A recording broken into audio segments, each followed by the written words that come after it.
आज हम बात करेंगे एक ऐसी प्राचीन समुद्री राक्षस की जिसके नाम से ही लोगों के रोंगटे खड़े हो जाते हैं, जिसका नाम था लेविएथन।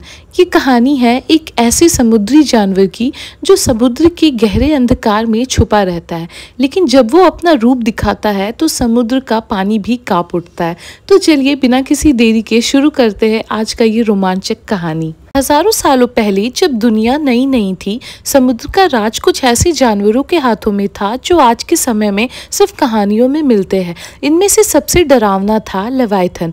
बाइबल के पुराने लेखों से लेकर जेविश माइथोलॉजी तक हर जगह इसका जिक्र मिलता है। इसके बारे में कहा जाता है कि ये एक विशालकार भयानक समुद्री जानवर है जिसका शक्तिशाली शरीर मानो समुद्र का ही एक हिस्सा हो। लेविएथन को समुद्र का बादशाह माना जाता है। इसका शरीर इतना बड़ा है कि वो पूरे का पूरा जहाज निगल सकता है। इसके दांतों के बीच से बिजली सी चमक निकलती है और उसकी सांस से समुद्र का पानी उबलने लगता है। कहते हैं कि उसका चेहरा देखते ही इंसान का हिम्मत खत्म हो जाता है और उसकी दहाड़ से समुद्र के पानी में लहरों का तूफान आ जाता है। एक बार एक नाव चलाने वाला आदमी जोसेफ अपने छोटे से जहाज पर समुद्र के रास्ते से एक दूर के देश की यात्रा पर निकल पड़ा। उसने कई कहानियां सुन रखी थी लेविएथन के बारे में, लेकिन उसे ये सिर्फ समुद्री कहानियां लगती थी। समुद्र शांत था, हवाएं नरम थी, लेकिन रात के अंधकार में उसने कुछ अजीब सी लहरों की हलचल महसूस की। अचानक से उसके जहाज के नीचे से एक विशाल साया गुजरा, इतना बड़ा कि उसने पूरे जहाज को एक पल के लिए हिलाकर रख दिया। जोसेफ का दिल तेज से धड़का। उसने अपने जहाज के किनारे से नीचे देखा, लेकिन बस अंधकार के सिवा कुछ नजर नहीं आया। फिर एक जोर की दहाड़ सुनाई दी, ऐसी दहाड़ जो समुद्र के लहरों को चीरता हुआ आसमान तक पहुंच गई।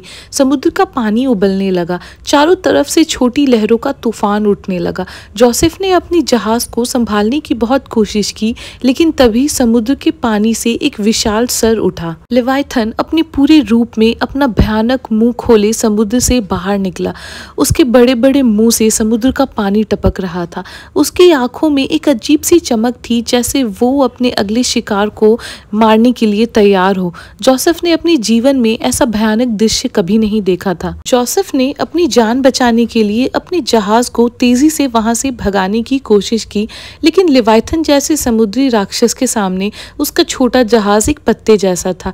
लेविएथन ने अपने बड़े से शरीर से पानी को ऐसे पटका कि एक बड़ा तूफान उठ गया। जहाज इधर उधर हिलने लगा, जहाज के पार्ट्स टूटकर बिखरने लगे और जोसेफ पानी में गिरने से बस थोड़ा ही दूर था। लेकिन जोसेफ ने अपना हौसला नहीं छोड़ा। उसने अपनी जहाज की रस्सी को पूरी मजबूती से थाम लिया और अपनी पूरी ताकत से लेविएथन के भारी शरीर से बचने की कोशिश की। उसने एक आखिरी दुआ मांगी और तभी जैसे एक चमत्कार हुआ।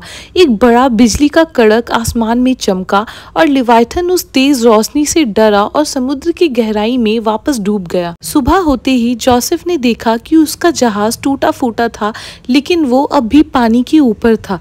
वो जीवित था, अपने समुद्र के भयानक सपने से बचकर बाहर निकल आया था। आज भी कहते हैं कि लेविएथन समुद्र की गहराई में कहीं छुपा है, अपने अगले शिकार की तलाश में।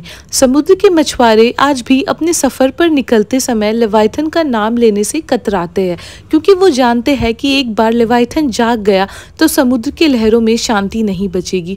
आजकल हर तरफ लेविएथन का जिक्र बहुत हो रहा है। कई लोग कह रहे हैं कि लेविएथन फिर से जाग गया है और दुनिया का अंत फिर से होने वाला है।